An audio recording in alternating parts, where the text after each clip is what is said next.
จริงๆแล้วพระเจ้าของพวกเฮานี่ผิดพลาดบ่ได้เนาะพระเจ้าของพวกเฮาฉะนั้นให้พวกเฮาได้เปิดไปอยู่ในพระธรรม2 โครินโธบท5 ข้อ 7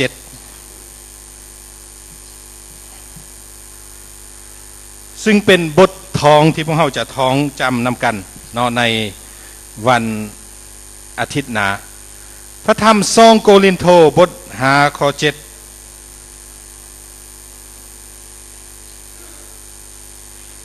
พระคำของพระเจ้ากล่าวว่าด้วยว่าพวกเฮาดำเนินชีวิตตามความเชื่อบ่แม่นตามตาที่ตาเห็นเนาะให้พวกเฮาได้ร่วมใจกันภาวนาที่ทานพระเจ้าพระบิดาผู้ลูกโมทนาสาธุการสรรเสริญองค์พระผู้เป็นเจ้าผู้เป็นพระเจ้าองค์ยิ่งใหญ่สูงสุดผู้ลูกขอบพระคุณพระองค์เจ้าสำหรับเสาร์วันนี้ที่พระองค์ได้อวยพรผู้ลูกนำพาผู้ลูกเข้ามาเพื่อนมัสการพระองค์และเวลานี้ผู้ลูกจะศึกษาถ้อยคำของพระองค์เจ้าขอให้องค์พระวิญญาณบริสุทธิ์เจ้านำพาผู้ลูกเจิมชีวิตของผู้ลูกทั้งหลายผู้ลูกร่วมใจกันอธิษฐานในพระนามพระเยซูคริสต์เจ้าอาเมนข้าพเจ้าเชื่อว่าเนาะองค์พระผู้เป็นเจ้าของพวกเฮาได้เอาเม็ดพันธุ์ที่ดีเนาะเข้ามาในชีวิตของพวกเฮาทั้งหลายคือเม็ดพันธุ์แห่งความยิ่งใหญ่ที่พระองค์เอาเข้ามาสู่ชีวิตของพวกเฮาอยู่ภายในพวกเฮาแต่ละคนฉะนั้นให้พวกเฮามีความฝันเฮ็ดให้พวกเฮามีความปรารถนาและเฮ็ดให้ความต้องการของพวกเฮานั้นประสบความสำเร็จหรือว่าเฮ็ดให้ความต้องการของเฮานั้นไปสู่การเปลี่ยนแปลงอันยิ่งใหญ่แต่ว่ามีหลายครั้งในการดำเนินชีวิตของพวกเฮาความฝันของพวกเฮานั้นถูกลักไปหรือว่าความปรารถนาหรือว่าความสำเร็จที่อยู่ต่อหน้าของพวกเฮานั้นถูกบางสิ่งบางอย่างมันลักเอาไปในสิ่งเหล่านั้นก็เฮ็ดให้พวกเฮาบ่สามารถที่จะได้ตามสิ่งที่พวกเฮาหวังไว้หรือว่าปรารถนาไว้ฉะนั้นเมื่อพวกเฮาบ่ได้ตามความปรารถนาของพวกเฮามนุษย์ของพวกเฮานี้เมื่อปัญหาต่างๆหรือว่าความผิดหวังต่างๆมาลุมล้อมชีวิตของพวกเฮาเฮ็ดให้พวกเฮาเกิดมีความกดดันขึ้นในชีวิตของพวกเฮาและก็ขาดกำลังและก็ยอมจำนนให้ปัญหาหรือว่าอุปสรรคต่างๆเนาะแต่สิ่งเหล่านั้นบ่แม่นวิธีของพระเจ้าที่มีสำหรับชีวิตของพวกเฮาทั้งหลายพระองค์ปรารถนาอยากให้พวกเฮาประสบความสำเร็จพระองค์ปรารถนาอยากให้พวกเฮามีชัยชนะพระองค์ปรารถนาบ่อยากให้ชีวิตของพวกเฮาถูกทำลายด้วยอุปสรรคหรือว่าด้วยปัญหาหรือว่าสิ่งต่างๆที่อยู่ในชีวิตของพวกเฮาทั้งหลายฉะนั้นพระองค์อยากให้พวกเฮาที่จะก้าวข้ามสิ่งท้าทายต่างๆที่อยู่ข้างหน้าพวกเฮาทั้งหลายฉะนั้นพระคำของพระเจ้าที่ได้ก้าวมาอยู่ในที่นี้พระคำของพระเจ้าบอกว่าพวกเฮาเนาะบ่ได้ดำเนินชีวิตตามที่ตาเห็นเนาะแต่ว่าพวกเฮาดำเนินชีวิตตามความเชื่อหรือจะเว้าให้ทึกก็คือว่าพวกเฮาดำเนินชีวิตไปตามความเชื่อบ่ใส่ตามที่ตาเห็นเนาะฉะนั้นพระเจ้าเคลื่อนไปกับความเชื่อของพวกเฮาทั้งหลายเนาะอาจารย์ใส่หัวขออยู่ในที่นี้บทแบ่งปันบอกว่าเจ้าเคลื่อนไปตามความเชื่อของพวกเฮาที่มีอยู่ต่อพระองค์เจ้านั้นเนาะฉะนั้นแม่นยังที่เป็นเหตุให้พระเจ้ากระทำแทนพวกเฮาทั้งหลายและแม่นยังที่เฮ็ดให้พระเจ้าฟังพวกเฮาเวลาที่พวกเฮาภาวนาอธิษฐานกับพระเจ้าเนาะฉะนั้นสิ่งเหล่านี้ที่เฮ็ดให้พระเจ้าฟังพวกเฮาหรือว่าพระเจ้าเคลื่อนไปหรือว่าพระเจ้าทำงานอยู่ในชีวิตของพวกเฮาคือความเชื่อเนาะคือความเชื่อฉะนั้นพระเจ้าบ่ได้เคลื่อนไปตามสิ่งที่พวกเฮาต้องการเนาะเป็นอย่างจริงว่าซั่นพวกเฮาเห็นตัวอย่างอยู่ในพระคำของพระเจ้าอยู่ในพระคัมภีร์เดิมเนาะอยู่ในพระธรรม1 ซามูเอลบทที่16ข้อ6ถึงข้อที่13เนาะพระเจ้าได้บอกซามูเอล ให้ไปเจิมกษัตริย์แทนกษัตริย์ซาอูลหรือว่ากษัตริย์โซนเนาะเพราะว่ากษัตริย์โซนเฮ็ดบาปต่อสู้พระเจ้าเนาะกษัตริย์ซาอูลนั้นบ่เสือฟังพระเจ้าปลดอำนาจของซาอูลเนาะแต่ว่าบ่ได้ปลดในทันทีทันใดเนาะหมายความว่าตำแหน่งกษัตริย์นั้นถูกปลดแล้วเนาะและพระเจ้าได้ใส่ซามูเอลที่จะไปอธิษฐานวางมือเลือกกษัตริย์เนาะมาแทนซาอูลเวลาที่ซามูเอลไปหาเยซีเนาะหรือว่าเยซายบอกว่าพระเจ้าได้ใส่เพิ่นมาเพื่อให้เพิ่นมาวางมือใส่กษัตริย์คนใหม่เนาะที่จะมาแทนซาอูลนะเยซีก็พยายามเลือกเอาลูกชายของเพิ่นแต่ละคนเนาะแต่ละคนเพิ่นก็คิดว่าลูกชายของเพิ่นลูกชายผู้ใหญ่ก็เป็นคนที่รูปร่างสูงงามและกามก็ใหญ่เนาะเข้มแข็งตามสายตาของมนุษย์เบิ่งแล้วโอ้เมื่อซามูเอลเห็นมาแล้วก็โอ้ยต้องแม่นผู้นี้แหละที่พระเจ้าต้องการอยากให้ข้าน้อยมาวางมือให้เป็นกษัตริย์แต่งตั้งให้เป็นกษัตริย์เนาะเบิ่งความต้องการของซามูเอลความต้องการของเยซายเนาะหรือว่าเยซีอยู่ในที่นั้นเบิ่งเหมือนกับว่าลูกของเพิ่นต้องการให้ผู้ที่สูงหูพางหน้าตาดีในมาเป็นกษัตริย์แต่ว่าสายตาของพระเจ้าบ่แม่นเลือกมาผู้ทำอิฐพระเจ้าบ่แม่นซามูเอลว่าโอ้บ่แม่นพระเจ้ากล่าวกับซามูเอลบอกว่าบ่แม่นมาผู้ต่อมาก็บ่แม่นจนหมดว่าซั่นซามูเอลก็เลยถามว่าเจ้ายังมีอีกบ่ลูกชายเนาะถามพอยังมีอีกผู้นึงเป็นเด็กน้อยที่เลี้ยงแกะอยู่ทงนาพุ่นเนาะที่เลี้ยงสัตว์อยู่ทงนาพุ่นไปเอาผู้นั้นมาให้เฮาเนาะซามูเอลนะพอก็เลยสั่งคนไปบอกดาวิดมาในเวลานั้นฉะนั้นพระคำของพระเจ้ากล่าวอยู่ในที่นั้นเนาะพระเจ้าบ่ได้เบิ่งที่หน้าตาเหมือนกับมนุษย์เบิ่งแต่พระเจ้าเบิ่งที่หัวใจเนาะพระเจ้าเลือกเอาผู้ที่มีหัวใจให้กับพระเจ้าเนาะฉะนั้นอยู่ในที่นี้พระเจ้าบ่ได้เคือนไปกับความต้องการของพวกเขาทั้งหลายหลายครั้งการดำเนินชีวิตของพวกเขาต้องการการอธิษฐานของพวกเขาต้องการอยากให้พระเจ้าเฮ็ดอันนั้นพระเจ้าเฮ็ดอันนี้ให้เฮาบางทีสั่งพระเจ้าด้วยบอกว่าพระเจ้าต้องเฮ็ดอันนี้ถ้าพระองค์บ่เฮ็ดอันนี้ให้ลูกเราลูกจะเศร้าเสือพระองค์บางคนนี่แม่นบ่สั่งพระเจ้าเพื่ออยากให้พระเจ้าตอบสนองความต้องการของเขาแต่ในความเป็นจริงแล้วพระเจ้าบ่ได้เคือนไปกับความปรารถนาของเขาหรือว่าความต้องการของเขานั้นแต่สิ่งที่พระเจ้าเคือนไปนั้นคือความเสือของพวกเขาเมื่อพวกเขามีความเสือแล้วความปรารถนาของเขานั้นจริงเกิดเป็นจริงนะแต่ถ้าพวกเขามีความปรารถนาหรือว่าความต้องการเท่านั้นแต่บ่ประกอบโดยความเสือบ่เป็นประโยชน์เนาะฉะนั้นเพราะว่าพระองค์บ่ได้เคือนไปกับความต้องการของเฮาบ่สามารถที่จะไปบังคับพระองค์ตามใจของเฮาได้เนาะพระองค์เฮ็ดในสิ่งที่พระองค์เห็นว่าเฮาสมควรเนาะตามความเสือของพวกเฮาทั้งหลายฉะนั้นพวกเฮาจะเห็นเวลาที่พระเยซูเสด็จมาในโลกนี้มนุษย์ก็พยายามที่จะตั้งพระองค์ให้เป็นกษัตริย์แม่นบ่ยกพระองค์ให้เป็นกษัตริย์อยู่ในที่นั้นแต่ว่าบ่เพราะว่าการเสด็จมาขังทำอิฐของพระองค์นั้นมาเป็นผู้รับใช้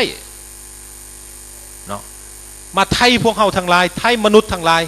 มาตายมารับใช้ยังบ่เป็นฐานะที่จะเป็นกษัตริย์เถือเขาก็พยายามที่จะตั้งพระองค์เป็นกษัตริย์ของชาติยิวในเวลานั้นแต่พระองค์ปฏิเสธเพราะว่าการเสด็จมาในครั้งนั้นพระองค์บ่ได้มานั่งถึงบัลลังก์เป็นกษัตริย์แต่ว่าการเสด็จมาครั้งที่สองนี่แม่นพระองค์จะมานั่งถึงบัลลังก์เนาะฉะนั้นความต้องการของมนุษย์นี่พระองค์บ่เคือนไปบ่เฮ็ดตามเนาะในสิ่งเหล่านั้นความต้องการของมนุษย์นั้นพระองค์บ่ได้เคือนไปตามนั้นหรือว่าพระองค์บ่ได้ทำงานในสิ่งเหล่านั้นเนาะและมีตอนนึงเหมือนกัน เมื่อมีคนเฮ็ดบาปหลายเนาะต่อสู้พระเยซูคริสต์เจ้าหลายพวกอาคาสาวกบางคนบอกว่าพระเยซูให้ข้าน้อยภาวนาธิษฐานเอิ้นขึ้นไปถึงสวรรค์แหละสั่งไฟอยู่ถึงสวรรค์นี่ลงมาเผาพานคนเหล่านี้บ่พระเยซูว่าบ่ต้องถ้าบอกบ่ต้องพระองค์บ่ได้เฮ็ดตามความปรารถนาของเขาเด้หรือว่าความต้องการของเขาแล้วก็มีตอนนึงอีกพระเยซูที่จะไปถึงที่ถึงใหม่กางแขนเปโตรวังดีได้เนาะเบิ่งเฮาก็เบิ่งว่าเปโตรวังดีได้พระเยซูบอกว่าเฮาจะเข้าไปในเมืองและพวกนักธรรมพวกฟาริสัยพวกนั้นจะจับเฮาจะทรมานเฮาและจะฆ่าเฮาเสียแต่เปโตรบอกว่าโอ้ยอาจารย์เอ้ยเรื่องนี้จะบ่เกิดขึ้นกับอาจารย์จักเถื่อเพิ่นว่าเพราะว่าเฮาข้าน้อยนี่บ่ให้พระอาจารย์ไปเนาะพระเยซูเลี้ยวหลังมาบ่เอาแนวใดไอ้ซาตานจงถอยหนีจากเฮาเพราะเจ้าคิดอย่างมนุษย์เจ้าบ่ได้คิดอย่างพระเจ้าแม่นบ่ฉะนั้นพวกเฮาจะเห็นอยู่ในที่นี้พระเจ้าของพวกเฮาพระองค์ทำงานในชีวิตของพวกเฮาต่อเมื่อเห็นความเสืออยู่ในชีวิตของพวกเฮาทั้งหลายพระองค์เคลื่อนไปกับความเสือของพวกเฮาทั้งหลายบ่แม่นความปรารถนาบ่แม่นความต้องการของเฮาที่ปราศจากความเสือแต่กงกันข้ามท้าความปรารถนาของพวกเฮาประกอบโดยความเสือพระองค์ทำงานเนาะแต่ถ้าพวกเฮาอยากบังคับพระองค์ให้เฮ็ดตามใจของเฮาตามความต้องการของเฮาพระองค์บ่เฮ็ดสิ่งเหล่านั้นเนาะฉะนั้นเพราะว่าพระองค์บ่ได้เคลื่อนไปกับความต้องการของพวกเฮาและอีกอันนึงพระองค์บ่ได้เคลื่อนไปกับการห่องคางของเฮาหรือว่าการจมของเฮามีหลายครั้งพวกเฮาก็จมให้กับพระเจ้าเนาะและอยู่ในพระธรรมลูกาพวกเฮาก็เห็นเส้นเดียวกันมาธาก็จมเส้นเดียวกันเนาะอยู่ในลูกาบทที่10ข้อ38ถึง42นั่นเวลาที่พระเยซูมาเยี่ยมยามมาธากับมารียาเนาะมาธาก็ไปแต่งกินอยู่ในเฮือนครัวพุ่นและมารียาก็มาฟังพระเยซูกล่าวอยู่ในที่นั้นและมาธาออกจากเฮือนครัวมาก็มาจมเนาะว่าโอ้ยเป็นยังพระองค์บ่ปล่อยให้น้องสาวของข้าน้อยไปซวยข้าน้อยได้ปล่อยให้ข้าน้อยเฮ็ดเวียกอยู่ผู้เดียวเนาะจมอยู่ในที่นั้นพระเยซูบอกว่ามาธาเอ้ยเจ้าคือกระวนกระวายในลายเหลืองแท้เนาะเป็นยังเจ้าจริงจมเนาะอยู่ในที่นั้นพระองค์บ่ได้คอยใจไปตามพระองค์บ่ได้บอกว่าโอ้แม่นแท้ได้เนาะเจ้าคือสิเมื่อยได้เนาะคันซั่นมาริอาไปเฮ็ดเวียกซวยมาธาซะบ่พระองค์บ่ได้เคลื่อนไปตามหรือว่าบ่ได้ทำงานผ่านการจมหรือว่าการห้องคางของมาธาเลยเนาะเหมือนกับชีวิตของพวกเฮาหลายครั้งพวกเฮาก็จมให้กับพระเจ้าเช่นเดียวกันโอ้ยจังแม่นทุกข์เด้โอ้ยจังแม่นยากเด้แม่นบ่มีบางคนว่าโอ้ยดำเนินชีวิตคริสเตียนนี่คือมันยากแท้แม่นบ่พระองค์บ่ได้เคลื่อนไปตามการจมของพวกเฮาเนาะบางคนก็จมกับพระเจ้าโอ้พระเจ้าอยู่ไสคือบ่มาช่วยลูกเด้ลูกอธิษฐานมาหลายปีแล้วลูกห้องหาพระองค์มาหลายปีแล้วจมอยู่ในที่นั้นแน่นอนพระองค์บ่ทำงานแน่นอนในการจมของพวกเฮาพระองค์บ่ทำงานอย่างแน่นอนเนาะพวกเฮาจะเห็นประชาชนอิสราเอลเหมือนกันเนาะเวลาที่เขาออกจากประเทศอียิปต์ผ่านทินทุรกันดารเนาะโอ้ยประชาชนอิสราเอลก็จมทุกข์บ่แม่นธรรมดาเนาะเวลาที่ไปเจอนำทะเลแดงเนาะก็จมให้โมเสสบอกว่าโอ้ยหูแบบสิตายอยู่อียิปต์พุ่นดีกว่าตายอยู่อียิปต์พุ่นยังมีบ่อนฟังศพเพิ่นว่าดีกว่ามาตายอยู่บนทินแห้งแล้งกันดารเพิ่นว่าอยู่ในที่นั้นจมเนาะและจนโมเสสภาวนาที่ท่านกับพระเจ้าเนาะแล้วก็เอาไม้ควันเท่า4ไปใส่ทะเลแดงนั่นทะเลแดงเปิดออกไปเนาะอยู่ในที่นั้นและก็เมื่อบ่มีอาหารการกินก็จมอีกแล้วเนาะตายอยู่อียิปต์พุ่นดีก็กลับคืนไปอียิปต์ดีกว่าเวลาบ่มีน้ำดื่มก็จมสารพัดอย่างเฮาจะเห็นว่าผู้บรรดาผู้ที่จมอยู่ในที่นั้น บ่มีผู้ใดได้เข้าไปถึงแผ่นดินแห่งพันธสัญญาตายอยู่ในถิ่นแห่งแหล่งกันดารหมดเลยบรรดาคนจมทั้งหลายนะฉะนั้นพวกเขาจะเห็นว่าพระเจ้าบ่ได้เคือนไปกับความจมของพวกเขาทั้งหลายแต่กงกันข้ามเนาะให้พวกเขาได้เห็นว่าพระเจ้าเคือนไปตามความเสื่อของพวกเขาทั้งหลายฉะนั้นพระคัมภีร์ที่พวกเขาอ่านไปจริงบอกว่าให้พวกเขาดำเนินชีวิตเนาะตามความเสื่อบ่ใส่ตาเห็นเนาะหมายความว่าดำเนินชีวิตตามความเสื่อของพวกเขาทั้งหลายเพราะพระคำของพระเจ้าอยู่ในพระธรรมเฮบเรอบทที่11ข้อ6พระคำของพระเจ้ากล่าวว่าถ้าบ่มีความเสื่อแล้วจะเป็นทีพอพระทัยของพระเจ้าบ่ได้ถ้าบ่มีความเสื่อแล้วจะเป็นทีพอพระทัยพระเจ้าบ่ได้ฉะนั้นพวกเขาต้องมีความเสื่อและอยู่ในมาระโกบทที่11ข้อ24เพิ่นว่าถ้าพวกเขาทูลขอสิ่งใดด้วยความเสื่อของพวกเขาเนาะเพื่อพวกเขาทูลขอสิ่งใดเนาะพวกเขาเสื่อว่าได้รับและสิ่งเหล่านั้นก็เป็นจริงแก่เขาเพิ่นว่าเนาะถ้าพวกเขาเสื่อว่าได้รับมีความเสื่อแล้วสิ่งนั้นเป็นจริงในชีวิตของพวกเขาทั้งหลายและพวกเขาก็จะเห็นยิ่งเลือดตกเนาะเวลาที่พระเยซูเดินทางไปเราก็ไปบายเสือของพระเยซูเนาะเมื่อได้บายเสือของพระเยซูแล้วฤทธิ์อำนาจของพระเยซูแสดงออกเนาะพระเยซูหูซึกได้ว่าฤทธิ์อำนาจของพระองค์แสดงออกพระองค์ก็หยุดและก็ปิ้นลังมากล่าวบอกว่าแม่นผู้ใดเนาะมาสัมผัสเสือของเพิ่นพวกสาวกบอกว่าโอ้ยอาจารย์เอ้ยคนเป็นจำนวนหลายสิไปหูว่าแม่นผู้ใดเนาะที่เบียดกันมานี่พระเยซูบอกว่าบ่เพราะว่าผู้ที่สัมผัสเสือเฮานี่เป็นผู้ที่พิเศษเพราะว่าฤทธิ์อำนาจของเฮาได้ออกไปจากตัวของเฮาเวลาผู้นี้สัมผัสและผู้ยิ่งผู้นั้นก็เลยว่าอาจารย์เลยข้าหน่อยสัมผัสแม่นบ่เอาพระเยซูว่าเป็นยังเจ้าจริงสัมผัสเฮาเพราะว่าข้าหน่อยเสือว่าไหนถอยคำที่เพิ่นกล่าวเพราะว่าข้าหน่อยเสือว่าเมื่อข้าหน่อยได้เอามือแตะเสือพระองค์เครื่องธงของพระองค์เวลาใดข้าน้อยจะดีเป็นปกติเพิ่นว่าแม่นบ่ข้าน้อยจะดีเป็นปกติ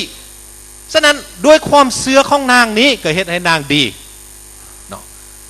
ด้วยความเสื่อได้อยู่ในที่นี้ฉะนั้นพระเจ้านี่ประเมินความเสื่อของพวกเฮานี่สูงหลายให้ความสำคัญแก่ความเสื่อของพวกเฮานี่สูงหลายเนาะเป็นเรื่องที่สำคัญหลายสำหรับชีวิตของพวกเฮาซึ่งพวกเขาเห็นอยู่ในพระธรรมลูกาบทที่17ข้อ6เนาะพระเยซูบอกว่านั่นใดอยู่ในที่นั้นพระธรรมลูกาบทที่17ข้อ6เป็นว่าถ้าพวกเฮามีความเสื่อทอแกนเม็ดผักกาดเม็ดเดียว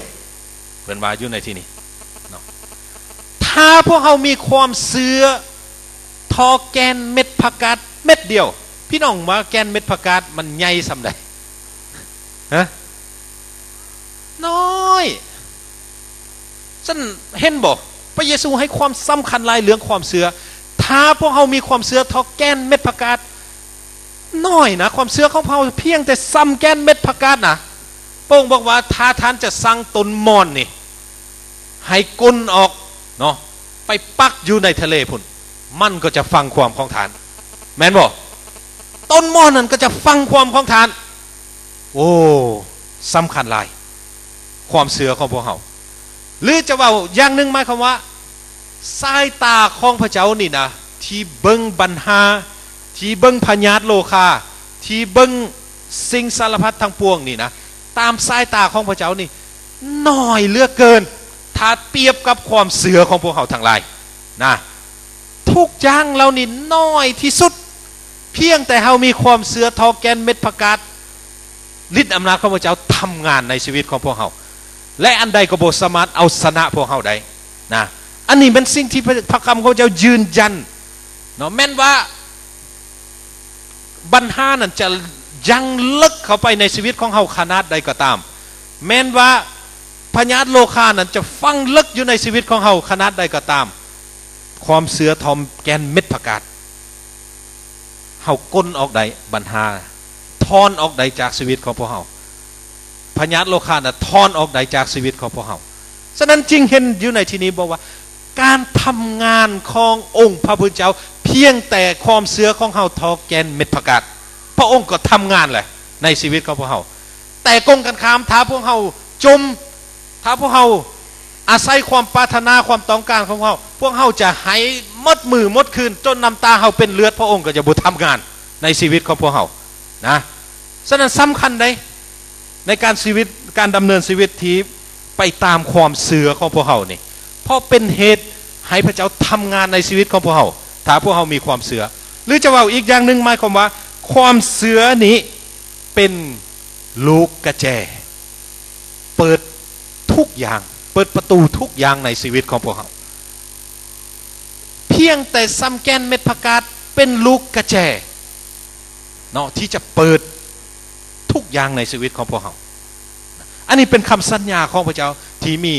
ต่อชีวิตของพวกเขาทั้งหลายฉะนั้นพระเจ้าจึงเรียกห้องต้องการในชีวิตของพวกเขาให้พวกเขาดำเนินไปตามความเสือบ่สายตาเห็นเนาะบ่สายตาเห็นเหมือนกับพระคำเฮบเรอบทที่11ข้อ1นั่นแหละที่ได้กล่าวกับพวกเขาบอกว่า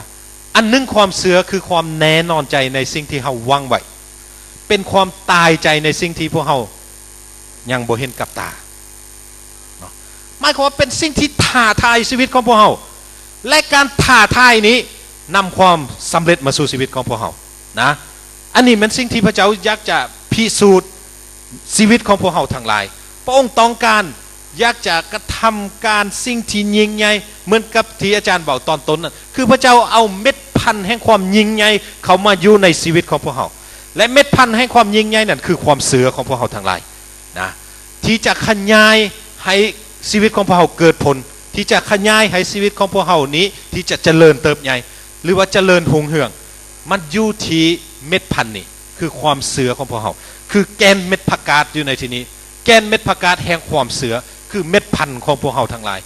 เมื่อเขามาอยู่ในชีวิตของพวกเขาแล้วเม็ดพันธุ์นี้จะให้พวกเขาเจริญจะให้พวกเขาก้าวไปสู่ความยิ่งใหญ่ในชีวิตของพวกเขาทั้งหลายฉะนั้นอันนี้แหละแม่นสิ่งที่พระเจ้าท้าทายชีวิตของพวกเขาทั้งหลายแม่นสิ่งที่พระเจ้า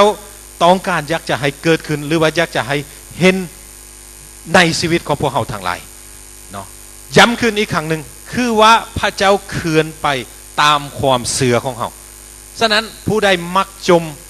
ผู้ใดที่บังคับพระเจ้าเฮ็ดตามใจของเขานั้นให้หยุดซะแต่ให้เอาเม็ดพันธุ์นั้นเข้ามาในชีวิตของพวกเขาเพราะพระคัมภีร์ถ้าพวกเขาอ่านต่อไปเนาะเมื่อเม็ดผักกาดนะตกลงไปในดินแล้วมันก็จะเกิดลำต้นขึ้น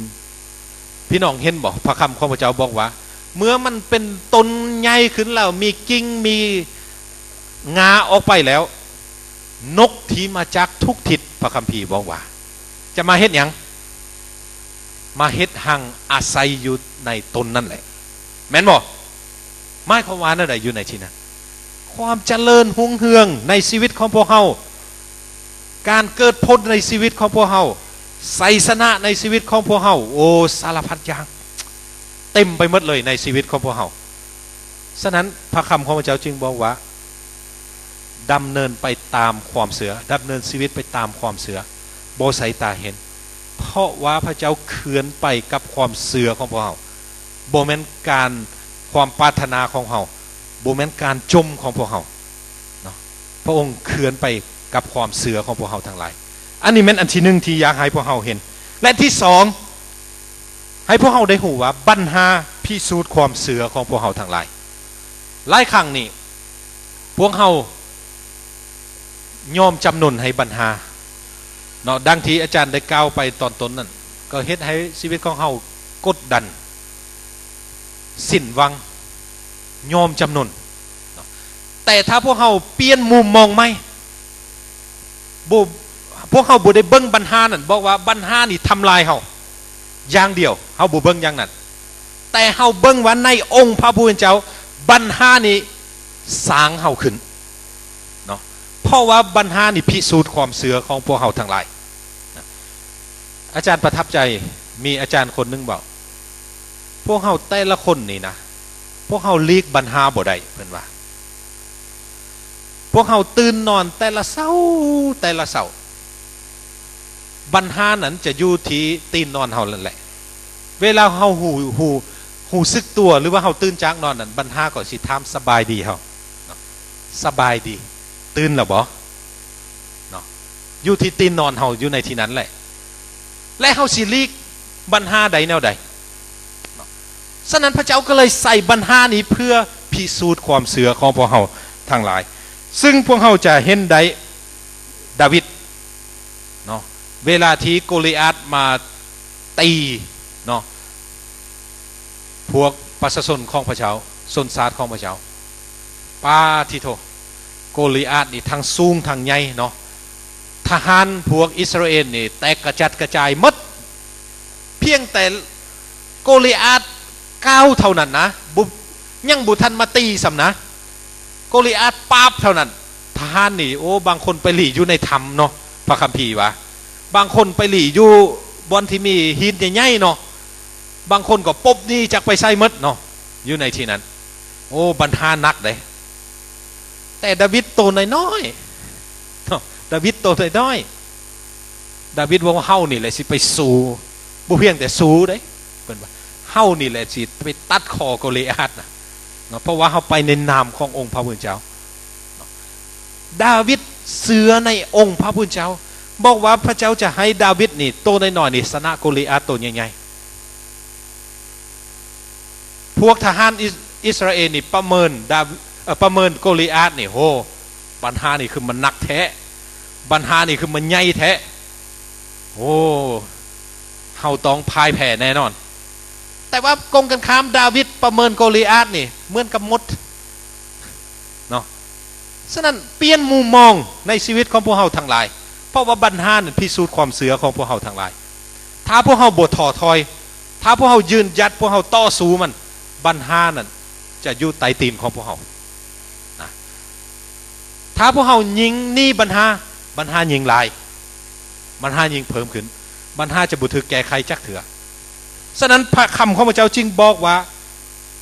ให้พวกเราได้ยอมรับความจริงว่าปัญหานั้นพิสูจน์ความเสือของพวกเราว่าเราจะเสือไว้วางใจในองค์พระผู้เป็นเจ้าของพวกเราหลายน้อยขนาดใดและพวกเราจะเห็นอยู่ในพระคัมภีร์ใหม่เช่นเดียวกันเวลาที่พวกสาวกเดินทางไปกับพระเยซูคริสต์เจ้าขี่เรือข้ามทะเลสาบไป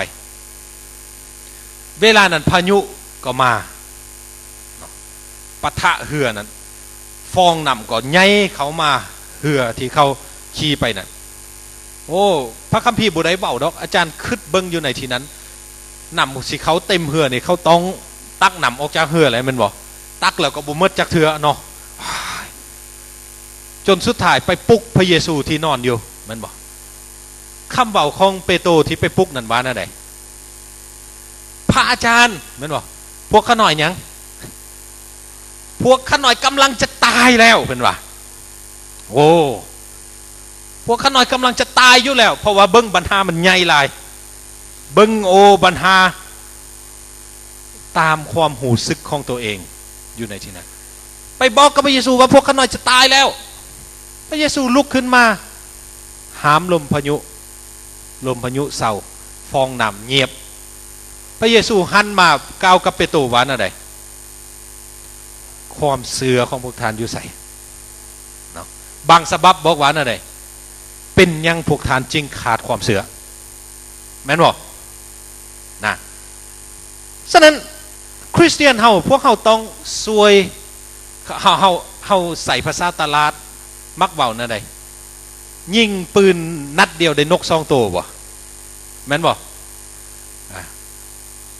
หรือว่าจะเว้านั่นใดช่วยเอาโอกาสบอกก็แล้วแต่เนาะเมื่อพวกเฮาเผชิญกับปัญหาให้พวกเฮาได้หูว่าปัญหานี้เฮาเบิ่งปัญหานี้เกี่ยวควบคู่ไปกับพระพรของพระเจ้าเนาะมีทั้งพระพรมีทั้งปัญหาแต่ว่าปัญหานั้นจะนำพระพรสอนพระพรมาให้แก่พวกเฮาเนาะให้พวกเฮาได้เปลี่ยนมุมมองของพวกเฮาไปแบบนั้นเพราะว่าเป็นอย่างจริงให้พวกเฮาเปลี่ยนมุมมองอย่างนั้นเพราะว่าพระเจ้าของพวกเฮาที่พวกเฮาเสือนี่นะเป็นพระเจ้าผู้ยิ่งใหญ่หลายผู้สามารถเฮ็ดได้ทุกอย่าง และพระเจ้าองค์นี้สัญญากับพวกเฮาว่าพระองค์จะบ่ปะทิมเฮาจักเถื่อแม่นบ่พระองค์สัญญาว่าพระองค์จะบ่ปะทิมเฮาจักเถื่อพระองค์จะบ่ปะให้เฮาเป็นกำพร้าพระองค์จะมาหาเฮาฉะนั้นสมควรที่พวกเฮาจะเชื่อและไว้วางใจในพระองค์มอบชีวิตของพวกเฮาอยู่ที่กำมือของพระองค์เนาะอย่าเหมือนกับเปโตรอยู่ในที่นี้บ่ได้พลิกสถานการณ์ปัญหาเนาะให้มาเป็นพระพรเลยแต่ไปสาบแสงตัวเองบอกว่ากำลังจะตายเนาะกำลังจะตายอยู่ในที่นั้นคริสเตียนเฮาหลายคนเหมือนกันเหมือนกับเปโตรหั่นแหละเมื่อเผชิญกับปัญหาเมื่อเผชิญกับอุปสรรคเฮาบ่ได้ไว้วางใจกับพระเจ้าหลาย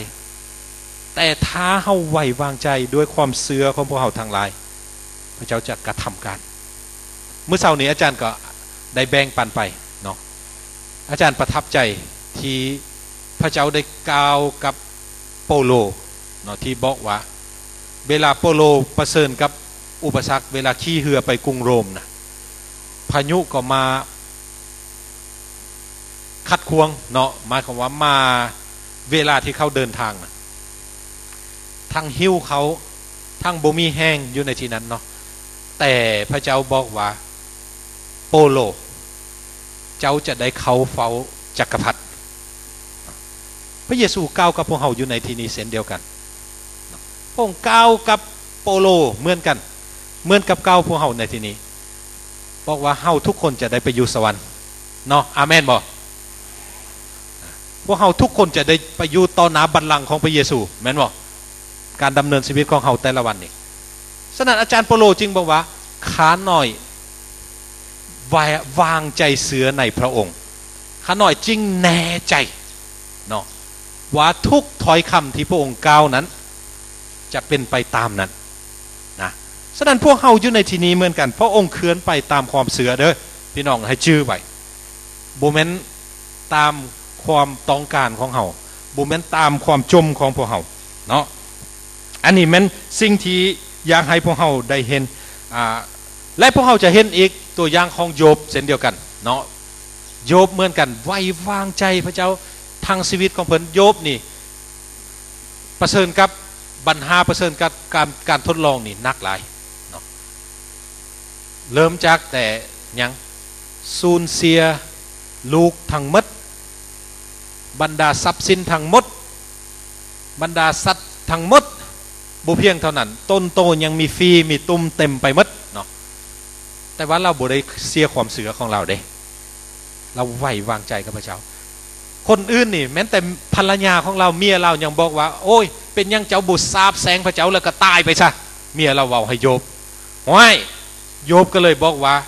เวลาเฮาได้รับสิ่งที่ดีๆจากพระเจ้าเฮาก็ชื่นชมยินดีแต่เมื่อเฮามีปัญหา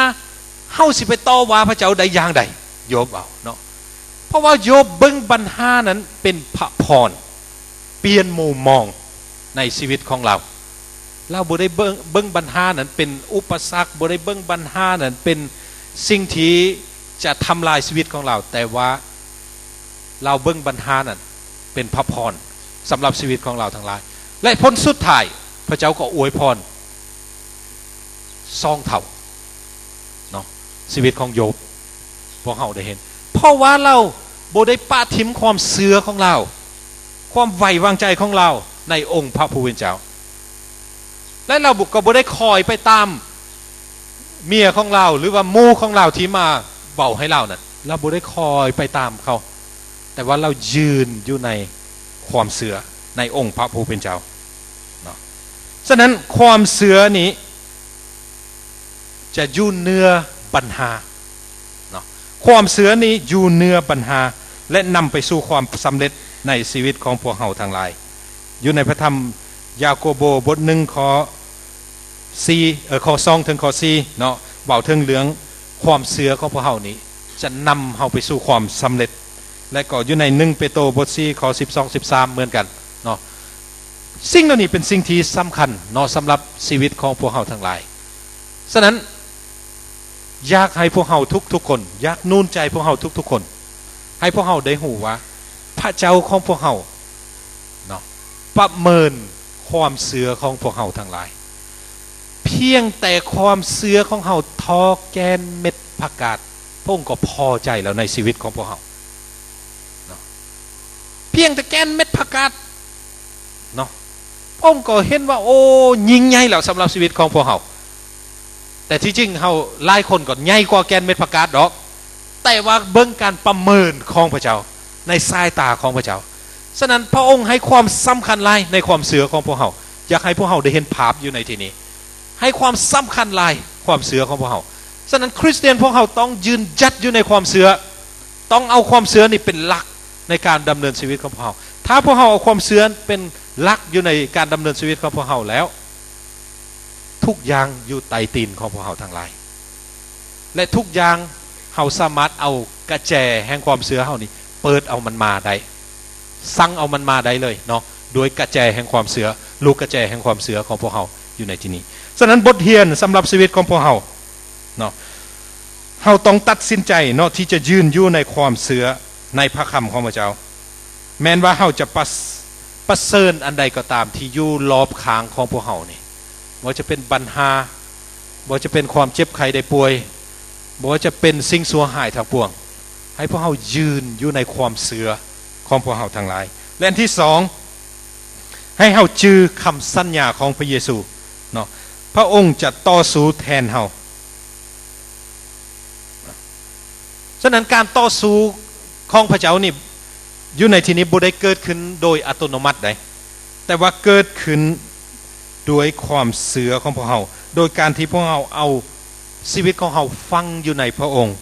เนาะให้พวกเฮามีทัศนะแห่งความเชื่ออยู่ในชีวิตของพวกเฮาหมายความว่าอะไรอยู่ในที่นี้การที่พระองค์เฮ็ดแทนเฮานั้นบ่แม่นจะเกิดขึ้นแบบอัตโนมัติแต่ว่ามันเกิดขึ้นเพราะความเชื่อของเฮาความไว้วางใจของพวกเฮาที่มีอยู่ในองค์พระเยซูคริสต์เจ้านั้นฉะนั้นให้พวกเฮามีชีวิตที่ประกอบด้วยทัศนะแห่งความเชื่อทุกเวลาในชีวิตของพวกเฮาอันที่3บทเรียนสำหรับพวกเฮาทั้งหลายให้พวกเฮาชื่อว่าเฮาบ่ได้ต่อสู้ผู้เดียวบ่จะเป็นปัญหาต่างๆพระองค์สัญญาอยู่ในพระธรรมโรมบท8ข้อ28เนาะพระองค์จะร่วมกับคนทั้งหลายที่ฮักพระองค์เพื่อให้เกิดผลดีในทุกสิ่งหมายความว่าพระองค์จะอยู่เคียงข้างเฮาพระองค์จะอยู่กับเฮาเนาะพระเจ้าผู้ที่อยู่กับเฮานี่เป็นพระเจ้าผู้ทรงยิ่งใหญ่เนาะเฮาบ่จำเป็นที่จะใส่อาวุธของโลกนี่เนาะในการต่อสู้แต่ว่าพวกเฮาใส่ฤทธิ์อำนาจที่พระเจ้าได้ประทานให้แก่พวกเฮาเพราะว่าพระองค์เป็นพระเจ้าผู้ที่ประกอบโดยฤทธิ์อำนาจอันยิ่งใหญ่เนาะเพียงแต่เฮาเชื่อเฮามอบชีวิตของพวกเฮาให้กับพระองค์เจ้าเท่านั้นและพระองค์ก็จะสำแดงอำนาจของพระองค์ในชีวิตของพวกเฮาเพื่อให้พวกเฮามีชัยชนะเหนือสารพัดทั้งปวงโดยความเชื่อของพวกเฮาทั้งหลายอย่าขาดความเชื่อแต่ให้พวกเราเชื่อไว้วางใจในองค์พระเยซูคริสต์เจ้าอย่าสงสัยเหมือนกับอาจารย์ที่ได้ยกตัวอย่างอาจารย์ผู้ที่อธิษฐาน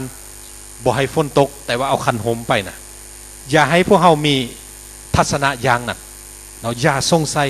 ในองค์พระผู้เป็นเจ้าของพวกเราทั้งหลายฉะนั้นสุดท้ายอยากจะกล่าวนูนใจพี่น้องโดยถ้อยคำอย่างนี้เนาะให้พวกเราได้เห็นว่าเพื่อให้พวกเราได้รับการสู่กำลังใจขึ้นไหมเนาะให้พวกเราเริ่มก้าวถึงชัยชนะเนื้ออนาคตของเรา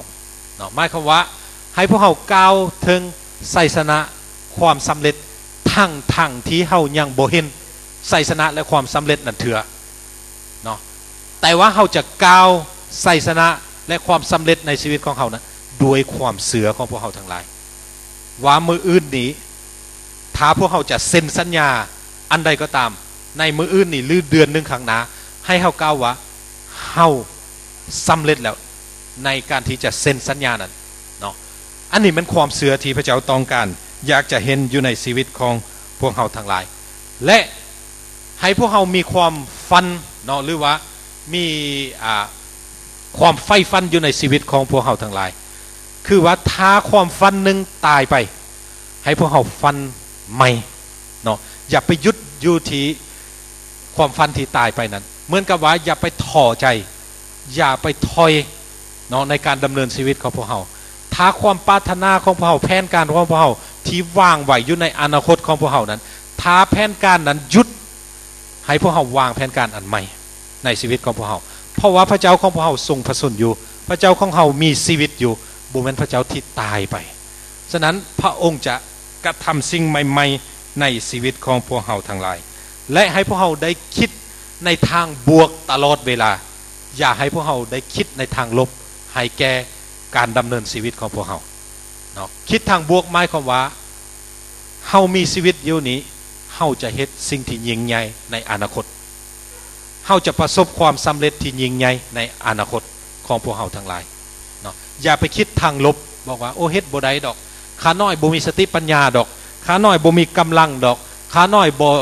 สลาดเพียงพอดอกบ่มีกำลังเพียงพอที่จะเฮ็ดสิ่งเหล่านั้นอย่าประเมินตัวเองต่ำเพราะว่าเฮาทุกคนเป็นลูกของพระเจ้าเฮาทุกคนมีพระลักษณะของพระเจ้าอยู่ในตัวของพวกเฮาทั้งหลายให้พวกเฮาได้ร่วมใจกันภาวนาอธิษฐานขอพระคุณพระเจ้าสำหรับพระคำของพระองค์พระเจ้าพระบิดาผู้ลูกโมทนาสาธุการสรรเสริญขอพระคุณพระเจ้าสำหรับพระคำของพระองค์ที่ได้มาถึงชีวิตของผู้ลูกในตอนเสาร์วันนี้ขอให้พระคำนี้เกิดดอกออกผลในชีวิตของผู้ลูกยังหักเข้าไปในหัวใจของผู้ลูกยังหักเข้าไปในชีวิตของผู้ลูกแล้วให้เกิดผลและให้ผลนี้ตั้งอยู่ถาวรเป็นนิจอย่าให้มารซาตานวิญญาณชั่วได้ญาติเอาขอพระคำนี้ออกจากชีวิตของผู้ลูกทั้งหลายผู้ลูกร่วมใจกันภาวนาอธิษฐานขอพระคุณพระองค์ในพระนามขององค์พระมหาเยซูคริสต์เจ้าอาเมนขอให้พระเจ้าอวยพรพี่น้องทุกๆคนเนาะอวยพรพระคำของพระเจ้าให้เกิดผลในชีวิตของพี่น้องอย่างแท้จริง